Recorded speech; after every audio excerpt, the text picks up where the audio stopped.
Here is a review of the Vitamix Xtreme Performance container. So this container, uh, it's very infamous because it landed Vitamix in hot water because this is a copy of the Blendtec Wildside jar. So in 2001, after Blendtec introduced the Wildside jar, um, Vitamix made an exact copy of the exact same container sometime in 2002 for their blending station models. And of course, um, the one thing that is prevalent that this is a copy is the fact that apart from being squared in shape, the container bears three pour spouts, has a similar blade assembly, and apart from that, it had the fifth side on here. And I'm guessing once the lawsuit was filed, Vitamix decided to round the fifth side instead of having the fifth side being flat, of course. But yeah, the difference between Vitamix and Blendtec's version of the wild side jar is the fact that the blade is held by a retainer nut and it has a spindle on the top. So pretty much, if anything goes wrong with the blade assembly, you are able to take it apart. You cannot take it apart with the Blendtec version, so that's pretty much an upside with the Vitamix here. Also, the Vitamix handle is slightly different if you look at it from the side view. The Blendtec's, this handle is a bit more wider, and it's pretty much enclosed down here. It does not have this cutout right underneath it. So I bought this container off Mercari for $45, and it was quite pricey, but I had to I pretty much accepted the offer because it came with everything, including the lid and the blade.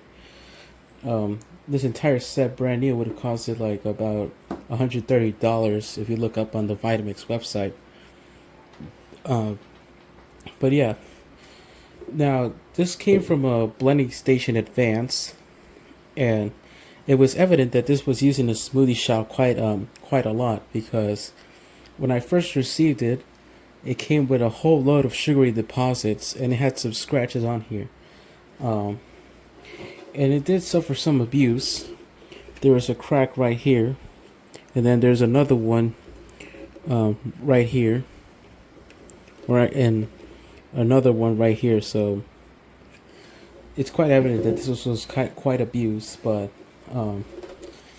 it's not in bad shape once I finished cleaning it up. And in order to clean it up, I used 1500 grit sandpaper for the sugary deposit. Then it was 3000 grit to start clearing the plastic. Later 8000 grit. And finally, to make it look brand new, I used 12,000 grit sandpaper. And as you can see, it was very effective, as you can now see through the container itself. So quite impressive job right there. Now this is the lid that was made for it. It's a dome shaped lid.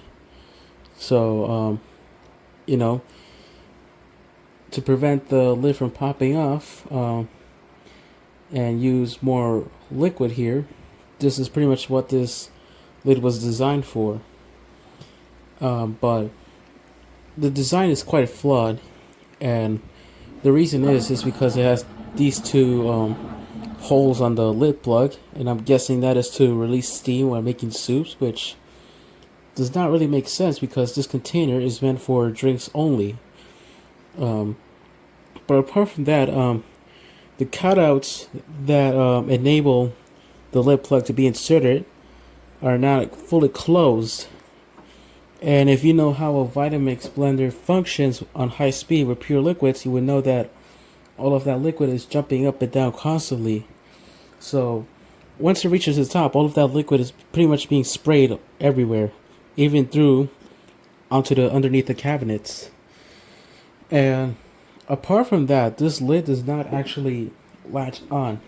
It just sits in place, but as you can see, this almost slipped out of my hands, so it does not latch onto the rim here, even despite it suggesting that it does.